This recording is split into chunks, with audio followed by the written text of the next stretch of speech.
ज्या अनेक पक्षांपैकी एक जनसंघ देखील होता.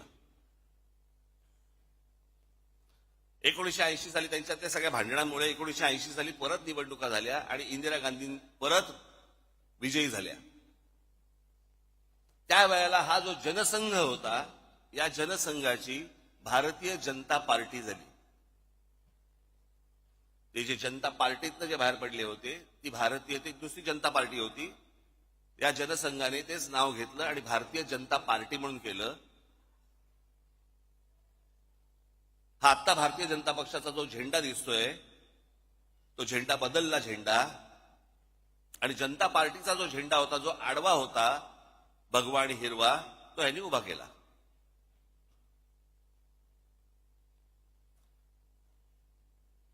आणि हिंदुत्व या विषयावरती आजपर्यंत जे जनसंघाने ज्या गोष्टी केल्या, 80 साली ज्याला भारतीय जनता पक्ष म्हणून जेव्हा झाला, भारतीय जनता पार्टी म्हणून जेव्हा झाली, त्यावेळेला अटल बिहारी वाजपेयी त्याचे अध्यक्ष झाले आणि त्यांनी संपूर्णपणे पक्षाची भूमिका बदलली आणि गांधीवादी समाजवाद यापुढे आम्ही पाळू ही भूमिका घेतली. गांधीवादी समाजवाद.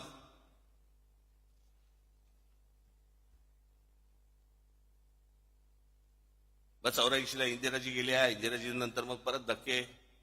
आता ह्याच दरम्यान 77ला निवडणूक झाली, 78ला परत एक निवडणूक झाली. त्याच्यामध्ये शरद पवारांचं पुलोद आलं. शरद पवार मुख्यमंत्री झाले. ते आहे ना ते वसंतदादा पाटलांच्या पाठीत खंजीर खुपसून वगैरे ते सगळं प्रकरण.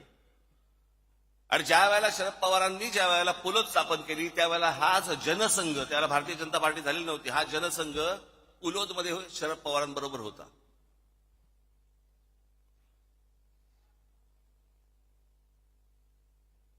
मी काय सांगतोय तुमच्या लक्षात येईल मी आता. आणि आता हे जे सगळं चालू आहे ना,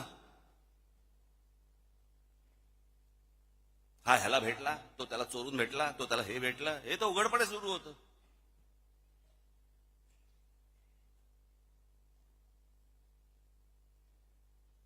त्याच 78ला म्हणजे मुळात 77-75 पासून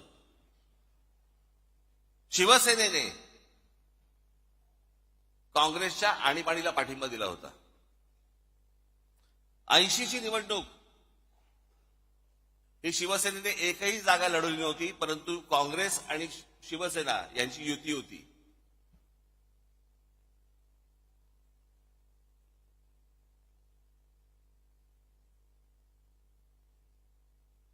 शरद पवार त्याच्यात 80 साली त्यांचं सरकार बरखास्त केलं इंदिरा गांधींनी.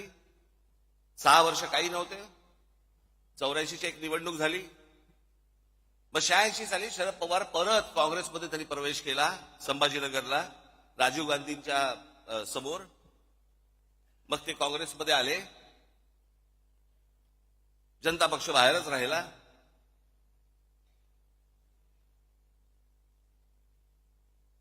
मग मराठीच्या प्रश्नावरती मुंबई महानगरपालिका शिवसेनेच्या हातामध्ये आली. 86ची निवडणूक झाली. 86 पर्यंत अटल बिहारी वाजपेयी हे भारतीय जनता पार्टीचे अध्यक्ष होते. 86ला पहिल्यांदा पार्ल्याची निवडणूक झाली आणि या देशातली पहिली निवडणूक जी हिंदुत्वावरती जिंकली गेली, ज्याच्यातनं अटल बिहारी वाजपेयींना बाजूला केलं आणि परत भारतीय जनता पार्टीने हिंदुत्वाचा नारा सुरू केला. त्यांच्या लक्षात आलं हिंदू हिंदू म्हणून मतदान करायला लागला. 87 साली संभाजीनगरची महानगरपालिका झाली. त्या महानगरपालिकेला ज्यावेळेला शिवसेनेला यश मिळालं त्याच्यानंतर परत भारतीय जनता पक्ष शिवसेनेबरोबर यायला सुरुवात झाली. 88-89ला चर्चा.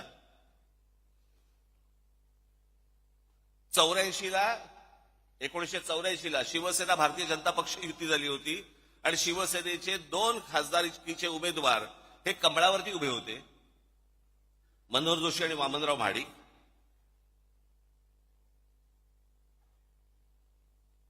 मग 90ला परत युती झाली.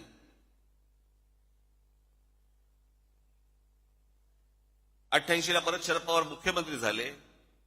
मग 95ला परत भारतीय जनता पक्ष शिवसेना युती झाली. युतीतलं सरकार आलं. 99ला परत तीच काँग्रेस सोडून शरद पवार बाहेर पडले.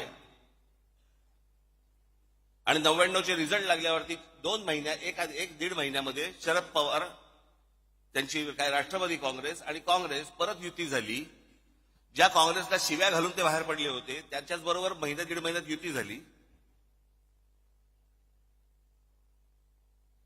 हे मी तुम्हाला का सांगतोय? या सगळ्यांनी आपापसात प्रत्येकाच्या स्वार्थासाठी सगळ्यांनी आपापल्या भूमिका बदलल्या. इथे मी कोणत्या स्वार्थासाठी भूमिका बदलली हो?